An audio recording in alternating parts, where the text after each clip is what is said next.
নিচু ভাই তো নিচু ভাই, কি বলবো, বস তো বসে।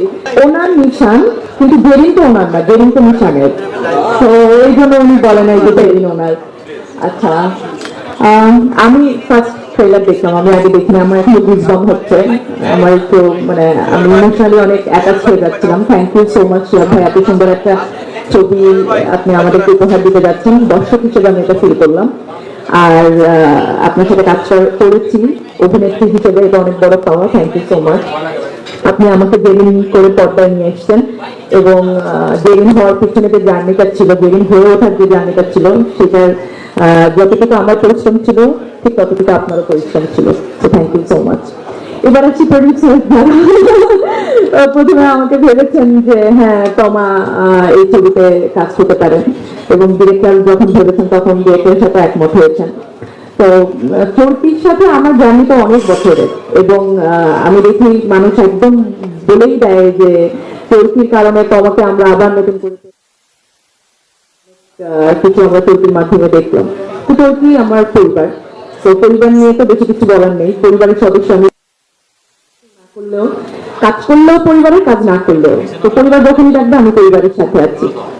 আর সারিয়ার শাকিল আলফাই, এত বছর পরে যদি আমাকে দর্শক পর্দায় আবার দেখে সুরঙ্গর মাধ্যমে, সেটা শুধুমাত্র সম্ভব হয়েছে আলফাই এবং সারিয়া শাকিলের কারণে। So thank you so much.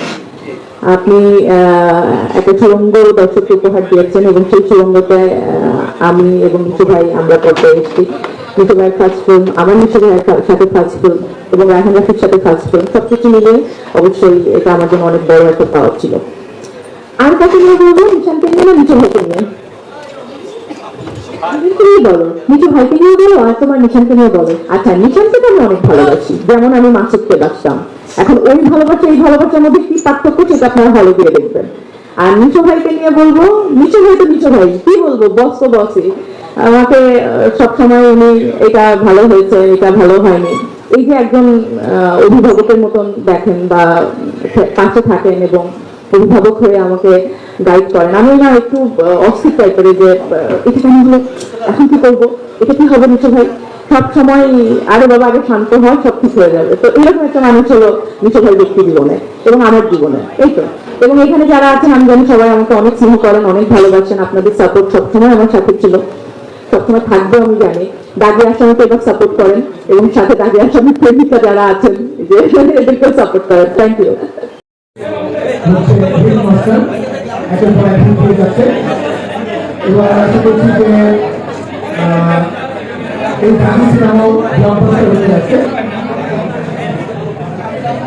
এই সিনেমার শুরু থেকে আমরা সেভাবে দেখলাম, আমরা যে গল্পটা শোনাই সেখান থেকে সেই গল্প শুরু করা, এবং সেটা স্ক্রিপ্ট এবং স্ক্রিপ্ট নিয়ে ঝগড়াঝাটি, অনেক সবচেয়ে সাথে কাজ করতে গেলে ক্রিয়েটিভ ঝগড়া প্রচুর হয়।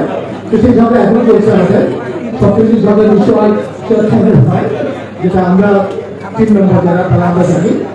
তো একে একে করে সব টিম মেম্বার যুক্ত হয়েছে, সেই গল্প, চিত্রনাট্য, তারপর প্রোডাকশন, পোস্ট প্রোডাকশন পেরিয়ে এখন আমরা ঈদের দিন থেকে দাবি সব সিনেমা হলে রিলিজ হতে যাচ্ছে। তো এটা আমাদের জন্য খুবই আনন্দের, এবং আজকে এই মঞ্চে যারা বসে আছে, এছাড়াও এই সিনেমাটার সঙ্গে অনেকে জড়িত আমি দেখতে পাচ্ছি। এখানে আমি আনন্দকে দেখতে পাচ্ছি, সাবিককে দেখতে পাচ্ছি, অলিন্দকে দেখতে পাচ্ছি, কাকার ভাই জেফার, মাসা, এবং আরো অনেকে, এবং যারা ক্রু মেম্বার যারা হয়তো আজকে কাজ করছে অন্য কোনো শুটিং এ আসতে পারেনি, সবাই যুক্ত, সবার একটা কোলাবোরেটিভ এফোর্ট হচ্ছে এই দাগি। তো দাগির ব্যাপারে একটা ইন্টারেস্টের একটা বিষয় হচ্ছে,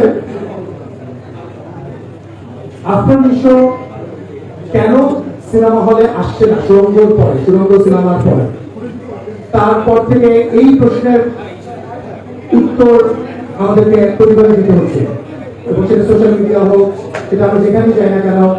এবং আমি শিওর